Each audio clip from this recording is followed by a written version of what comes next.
back on track. 49ers game to talk about, don't we? Do we, though? Do we? I would like to punt preseason games to Narnia, dude.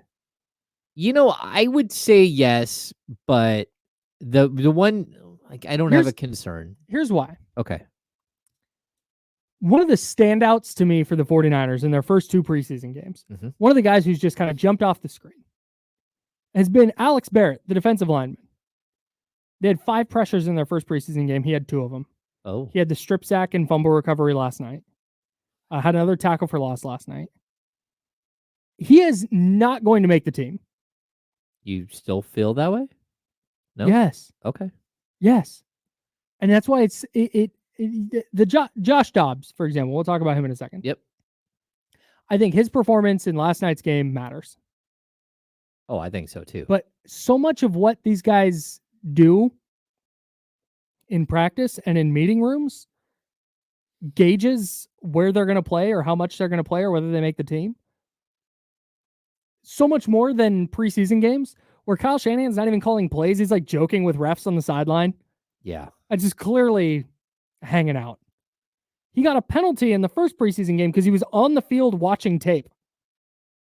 Like, that's how much he cares about all this. Yeah, but I still think, I think the problem that you have is that when you have a player like this who goes out and finds success, is you want to look at it with the right frame of mind. Because he's going up against inferior offensive linemen. He's not going up against the cream of the crop on most of his possessions. And so while you want to give him talking about Alex Barrett. Yeah, you want to give him major props for like what he's doing what he's doing against the level of competition that he's facing, which is not, the same that he will be facing if he were to make a regular roster. And so I think, again, like watching Josh Dobbs, like I think Josh Dobbs took a major step forward. Definitely. Because he once again showed you that he's like a little bit like Gardner Minshew. He's a dude who just goes out there and does whatever it takes to win. Like there is a motor that he has. He can make a lot of the throws, not all the throws. He's not perfect as far as like his completion percentage is never going to be outlandish. But what I love is the late play where he scores a touchdown with his legs. And you're like, okay, look, I don't know that Brandon Allen can do that. Maybe he can do that. I don't think, I don't think he can. He can throw a dart, but I don't think he can make that play. And I think that's something where Josh Dobbs starts to show you that like he's got some Brock Purdy skill, but he's not as good, but he still can give you something different. And so I like him. I think I do too. He jumped back up to quarterback number 2 for me. Yeah, I think if I... No? This is... okay, here's where... I don't disagree with you. I think that Josh Dobbs, for the most part... The thing that matters for me is how much better he's gotten. Even from... I went to a practice a few weeks ago, and even from that practice until last night, you can see that he's just more comfortable. From week 1 of the preseason to week 2, he looks more comfortable. He's more decisive. When he's scrambling around, he had the 1 3rd down where he took off for the first down. But when he's scrambling around, he's keeping his eyes up the field. He's looking to continue to make a play. He's arguably the smartest quarterback in the league. And so he's going to find those plays when he does get outside the pocket. He does start trying to create because he knows where guys are supposed to be or where they're going to be. I think there is an element of unknown with him that is going to keep Brandon Allen in the QB2 spot for Kyle Shanahan. Okay. Where Kyle Shanahan knows Brandon Allen is going to execute this play in this spot, and if we're down to our backup quarterback, I need to just survive the game. But on the other hand, if he's asking me, I'm leaning toward what you just said. Yeah, I want the guy that can go win it. I want, again, the Gardner Minshew type. I want a guy who's going to be gritty, who's going to do, on occasion, it'll cost you. But there's also going to be a game or two where he just flat out wins a game for you when you might have no business winning a game without your starting quarterback. Sure. Like, I don't want him as my starter, but as a guy that you could, sort of cultivate as a reserve. See, Brandon Allen feels like career backup guy. No, definitely. You know, who was the backup quarterback behind Mahomes and behind Gabbert? Alex Smith? Blaine Gabbert? No, there Matt Castle? before that. There was a dude who was there for like 16. He played 16 years in the league. Chad Henne? Yes, and you forgot Chad Henne was in the league for 15 of those. Mm-hmm. It's like after he got done being he had a moment with an the attempted Jags, starter, right? yeah, you're like, what happened to him? He just disappeared. No, he is sitting on a bench for 10 years where no one knew. You know, he threw like 3 passes a year. That's where I think Brandon Allen kind of fits that, where you're like, okay, like look at if you need a second, third quarterback who's just not going to go out there and make mistakes, but who probably can't win a game for you on his own, then that's okay. This is something friend of the program, Chris Biederman, brought up on Candlestick Chronicles 49ers podcast. Subscribe wherever you get your pods. He brought up the idea that maybe Josh Dobbs is the backup if Purdy gets hurt in a game, where there's that just kind of wild card element. Okay. Where a defense can't prepare for it. But then if Purdy ends up missing more than just that game, then Brandon Allen would be the guy that they kind of lean on to keep the ship steady until Purdy gets back. I think there might be something to that. I just think when I look at one of the things I dislike the most about Kyle Shanahan, and I am of the belief that Kyle Shanahan's a good coach. Mm-hmm. One of the criticisms I have of him is his reliance on that. Is his reliance on, hey, I know what I'm going to get out of this player. There's no, he might lose us the game. It's just like, it's a floor ceiling conversation. Exactly. He looks for the guy with the lowest floor. He doesn't highest look floor. with the highest floor. I'm sorry, not the highest ceiling. Mm-hmm. And I get that. I mean, if you're going to be a team I see the logic. That's way up here, that has like all kinds of like, that's really, really good, that's going to fight for Super Bowl contention, then I get that you need to have a couple of like crazy high ceiling guys. But those high ceiling guys are going to be guys that you also know that while they have a high ceiling, their floor isn't really that low either. Mm-hmm. You know, they're going to be like the 10% guys, the guys who are like really, really good. Mm-hmm. But then the rest of the guys, I think you do want just solid. Maybe I'm wrong. And I would even say, like, with the Brandon Allen thing versus Josh Dobbs, I think that if it would always be situational for me, if you had a lead against a quality team, but you're up 2 touchdowns and something happens to Brock Purdy, I probably want Brandon Allen in there. Go out there, don't make a mistake, just play the game. But if I, number one, had to start a game, or if I, number two, was in a crazy back and down forth, 10. Yeah, or I'm down 10, like, go give me someone who has a potential to win it. And I know the way the NFL structures their quarterbacks, you can't do it that way. Right. So this is like, do I want a setup man coming out and pitching the 8th, or do I need to go for the win and I'm going to have my star young closer go give me 6 outs? Yeah. And so I think my idea of these 2 quarterbacks would be absolutely the opposite of what Biederman's was. And shout out to Chris Biederman, who came in on Wednesday and helped out last week. Nice. Yeah. Shout out to Chris. Didn't help out on the podcast last night, but that's fine. I'm joking. I'm messing with him. Yeah, I'm with you, man. When it came to the backup quarterback spot, I understand the logic of looking for floor, where you're just trying to, okay, we have this awesome defense, we have this awesome group of playmakers. We just want the guy out there who's going to make minimal mistakes, who's going to get the ball to those playmakers, and we can lean on the defense. Yep. And I can understand that being Kyle Shanahan's thinking. I just don't. I don't think in this specific instance,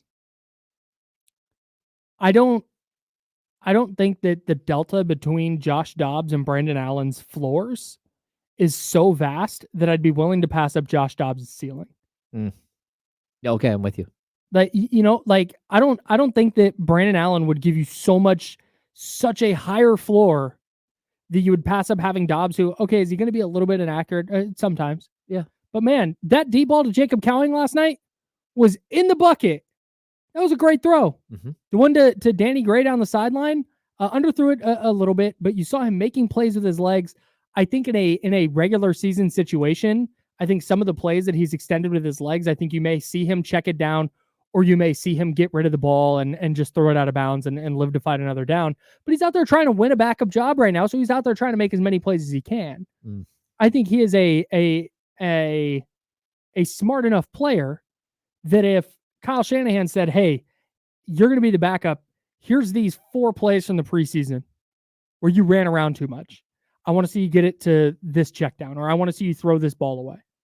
I think you would see that adjustment from Dobbs, especially, like I said, especially considering how much better he's gotten in this offense from even 3 weeks ago to now. Oh, yeah.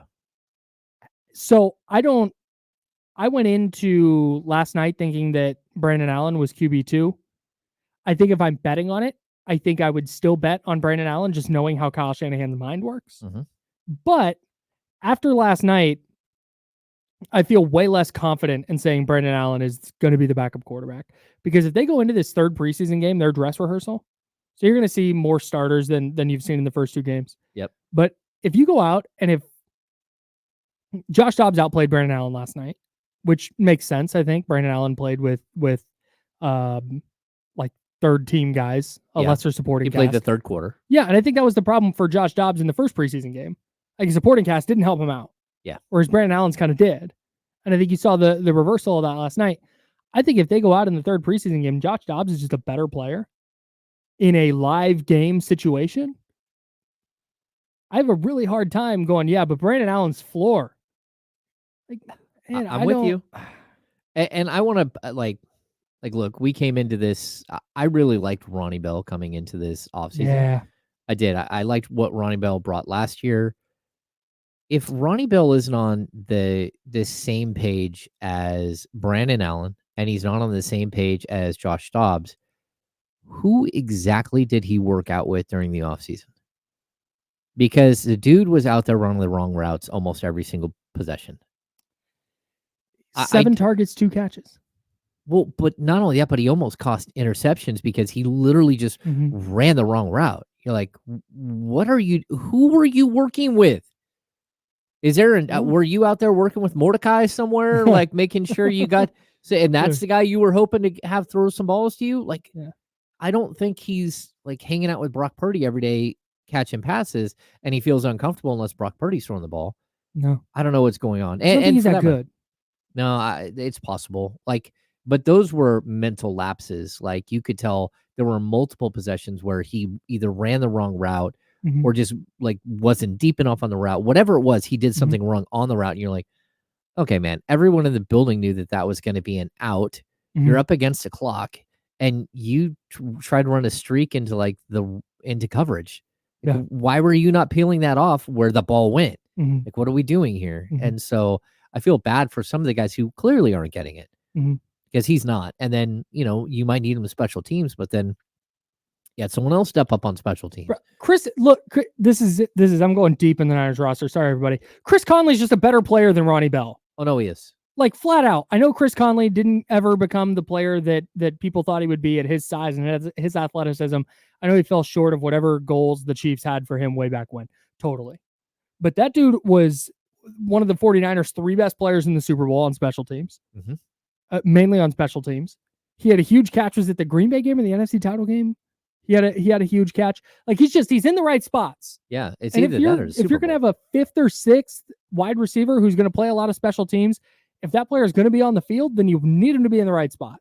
And you need to know that they're going to catch the football. Yes. And it's just not Ronnie Bell. The fact that he couldn't crack the rotation last year at all put him behind the 8 ball. I thought this year going into camp, he had a couple of good days of camp, but that is just not translated into these game situations at all. And then I would add that, everyone gave Gray props for catching a ball that he should have caught on the first. Bro, like that should have been intercepted. Yeah, like I'm not. He hasn't been great. On Danny Gray. He hasn't been great. And then you have the other young kid who I think has been good, Jacob Cowling. I think he's awesome last night. I think he's been very good. The most impressive thing about Jacob Cowling last night, the 4th round pick from the University of Arizona, the most impressive thing about him last night was that he hasn't gotten a ton of practice. He's been dealing with that hamstring injury. So he gets into practice they this week mainly, and they just fed the hell out of him. Yeah. Like, just trying to get him reps, And then last night, you saw the jet sweep that went for 19 yards. You saw him run that go route that he caught for 38 yards. Mm-hmm. You saw him work in the screen game where he caught that one screen on one side and then had to reverse field entirely. Got the good block from Josh Dobbs. Like all the things that you saw on tape at Arizona that you went, hey, if he translates to the NFL, this is kind of what it would look like. That's what it looked like last night. So, again, he's not playing against top-flight competition. Ronnie Bell had a good preseason last year, and we saw how that worked out. So I'm not ready to say that Jacob Cowing is the second coming or anything, but if you were looking for him to point his arrow upwards, last night did it. I was super impressed. Oh, yeah, me too. And he did that without a ton of practice. Yeah, which is more impressive. With whoever's throwing the ball. Like, it didn't matter. Mm-hmm. Like, just go out there and play. I'm sorry. I need to address something. Okay. Eaton85 said, dude is in the NFL, and Kyle said he isn't good. He's not in the NFL. Ronnie Bell is one of the best football players on the planet. Yep. When juxtaposed against the 7 billion person population. Ronnie Bell, in the scope of the 49ers receiving core, is probably not good enough to make the team. Nope. Which is too bad. I didn't know that we still needed those caveats, but yeah.